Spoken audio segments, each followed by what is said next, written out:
महाराज की जय हो।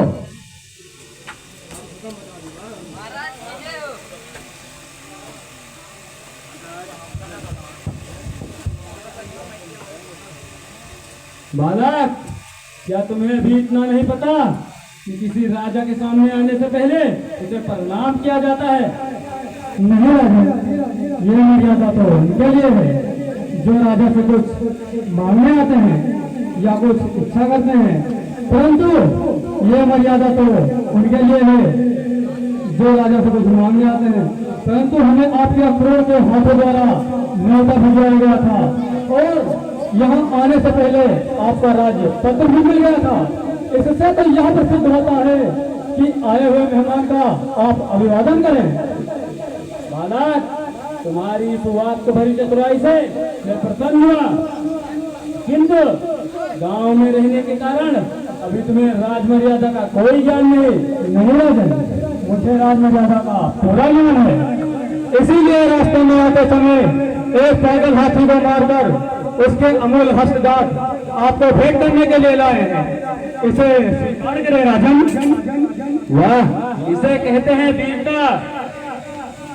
बालक, मैं तुम्हारा राजकीय सम्मान करना चाहता हूं, किंतु राजकीय सम्मान करने से पहले इस समारोह में जितने लोग बैठे हैं वह अवश्य चाहते होंगे कि जिसके वीरता के इतने हिस्से सुने हैं उसका एक प्रदर्शन अपनी आंखों से भी देखा जाए।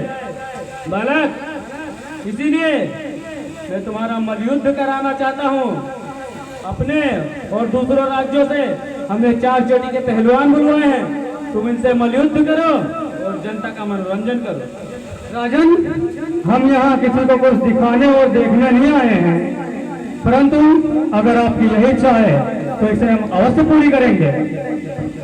बालक, तुम इस पहलवानों में से जिसे भी चाहो उसे चुन सकते राजन, परंतु मल्लयुद्ध के भी कुछ नियम होते हैं। पहला तो यह है कि मल्लयुद्ध हमेशा बराबरी वाले में होता है। ये कहाँ मल्लयुद्ध विशारद और हम कहाँ छोटे बालक, हमारी और इनकी बराबरी कैसे हो सकती है?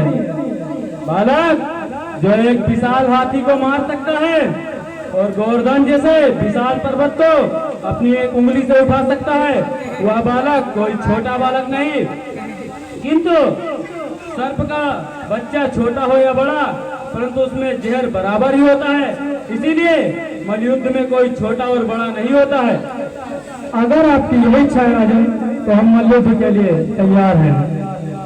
आप में से जिसे भी लड़ना हो वो हमसे लड़ सकता है।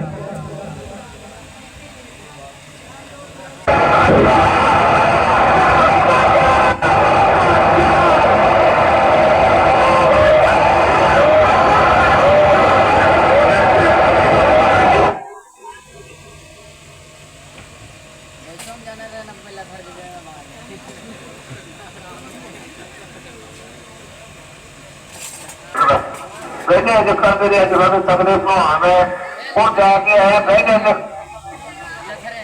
दोस्तों, ये बात है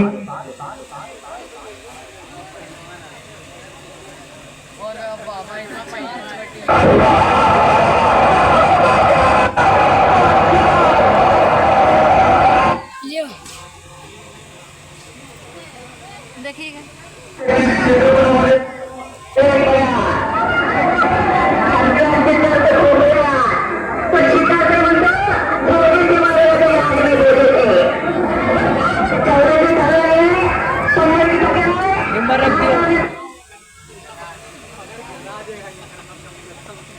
रखो।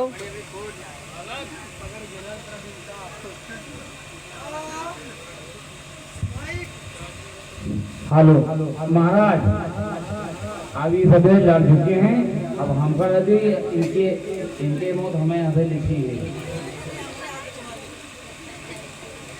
तो आप लगेगा भैया नहीं, इनका हम मार दे जो बार हमसे लड़ने के बाद इनका हम निपटा गए हैं थे कम से कम 300 पैना मार चुके हैं। हाँ,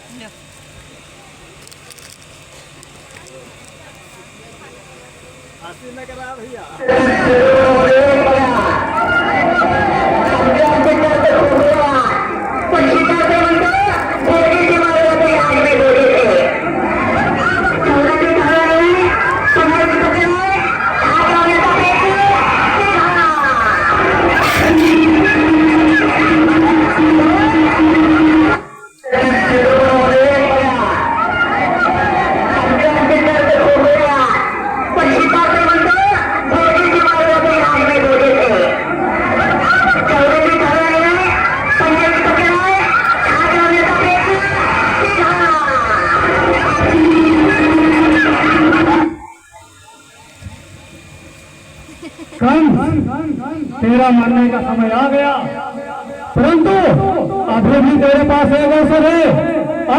मेरे शरण में आ जा और मुझसे क्षमा कर दे, क्षमा मांग ले, मैं तुझे माफ कर दूंगा कंस, मैं तुझे माफ कर दूंगा। बालक, कंस मर सकता है परंतु झुक नहीं सकता। बालक, तुम जैसे छोटे बालक झूले में अच्छे लगते हैं, मुझ जैसे बलशाली राजा से लड़ने की इच्छा करते हैं।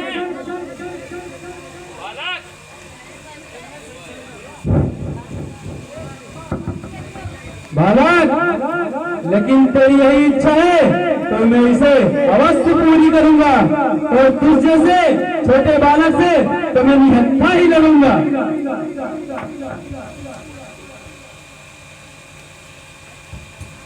तो मरने के लिए तैयार हो जा कंस।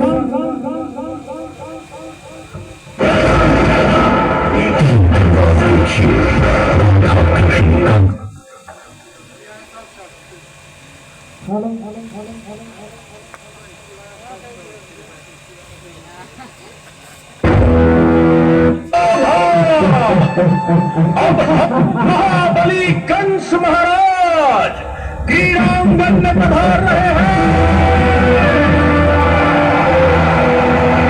कृष्ण और बलराम